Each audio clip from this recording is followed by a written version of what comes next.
Well, I always knew I wanted to be an artist. That was a giving. Sculpture came by mistake. I wanted to be an illustrator for Hallmark and draw for the card company.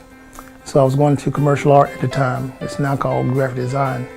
And I was working on a degree in that at the university, East Carolina University in Greenville. And one summer I was in summer school, there's commotion going on behind this wall, so I peeped around the wall because I was curious. And this little old man and some students trying to move this big stone off this truck. It was halfway on, halfway off, and the cable had broken. And so I didn't know they were trying to get it off on. I said, I need some help. So I put my shoulder underneath this stone and nudged back on the truck. And he was amazed how strong I was. He said, we need some sculpture guys and strong sculpture people in our program. So would you take my survey class in the fall? I said, sure. And the rest is history. When I look at a stone, I see it exhibition ready. I see it on the pedestal with the lights in the museum or gallery. Then I commence to taking away what doesn't belong and getting a finished product. My favorite medium is limestone, Indiana limestone, which I got out of Bedford, Indiana. There's a quarry there. The reason I like the limestone is because it's a very consistent stone. It has very few faults, very few cracks in it, and it's a good sturdy stone. The grain texture is really tight, so I can carve and create things that are thin versus things that are massive. It was the first piece of stone I cut my teeth on, literally. First piece I carved. A large size was a piece of limestone. A lot of my inspirations come from God, so I call on God a lot of times in prayer, ask for wisdom on problem areas I may have, or if I get stuck on a technique or how to resolve a problem. I pray to Him, ask Him for His wisdom, because He is the master sculptor. And my knowledge is very small compared to His, because He's all-knowing. So I say, okay, God, I'm stuck on this. I need an answer on this problem. What's my next step? And a lot of times the Holy Spirit just leading, guide me what to do. And then people say, how'd you do that?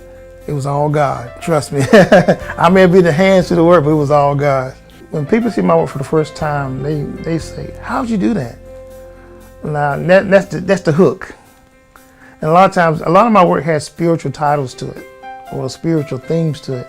And so that opens a door for not only me to talk about the word, but also talk about my faith in Christ and witness to that person at the same time. And then sort of share my story, because a lot of people don't know, for 18 months, I couldn't do any art. I was involved in an accident where I was out for 18 months, where I had to go through 18 months of occupational therapy and physical therapy and rebuilding and strengthening things back up to a point where I could work in the studio. And at one time I thought my career was going to be over because of that accident. I was in the wood shop trimming some wood I was making furniture, and I had removed the safety guard of the table saw because I wanted to see the cut clearly. So once I removed the safety guard, I was cutting trim, and I was pushing trim through with my right hand, and didn't want my right hand to get cut, so I was pushing it through, and the wood bounced. It came up off the blade, so I thought I was above the blade to push the wood back down with my left hand. I wasn't using push sticks, so I came down on top of the blade, cut off the 4 fingers on my left hand. And they reattached 3 of them, and I knocked the 4th one off by being disobedient and hard-headed. But that caused me not to be able to use a hammer and chisel for about 18 months. After occupational therapy, physical therapy, I was able to get use of my fingers back, my hand back, and strength back in that arm and wrist where I could hold a hammer. When I first tried to hold a hammer and chisel initially, I couldn't. 2 minutes and I was wiped out. And so that's how God healed me from that, allowing me to begin to strengthen that hand and those fingers back again. And I was recently tested on both hands. I got just as much strength in my right hand now as I do my left hand. So they really couldn't tell a difference at all about the accident. Clinton Library has a piece that I did for, they did the library itself, the Clinton Museum Store, and the foundation contacted artists about producing work for that. And they ended up with 4 sculptures that they looked at. I was actually the 4th sculptor on the list that they contacted. The first 3, President Clinton and the foundation rejected. They didn't like the idea and concept.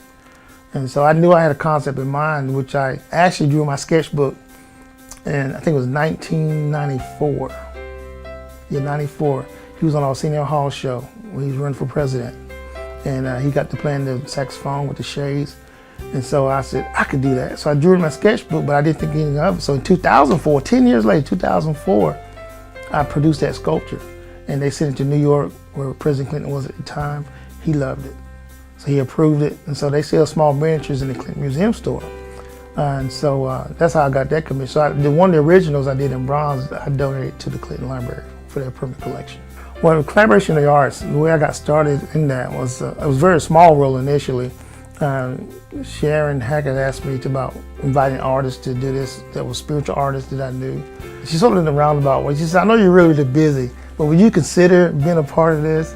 And so I was a part of the initial group that started it. And so every year I put on my calendar when it comes to make sure I have that weekend available for that event. I think a lot of people don't go to church, or a lot of people don't get the opportunity to be witnessed to on the Christian faith. And but a lot of people go to entertainment. They like to be entertained. And I don't like calling it entertainment business, but we're doing things to draw people in. And once you draw them in, like to begin to talk. When people come to me when I'm carving stone and say, "What?" And I always say, "Well, it's a God-given talent. It was all His ideas. All He's doing. This is my calling from Him. This is my pulpit, so to speak. So I can begin to witness my faith about Jesus Christ to other people." I think collaboration arts does that through sculpting, through painting, through dance, through song, because it reaches people in a different way.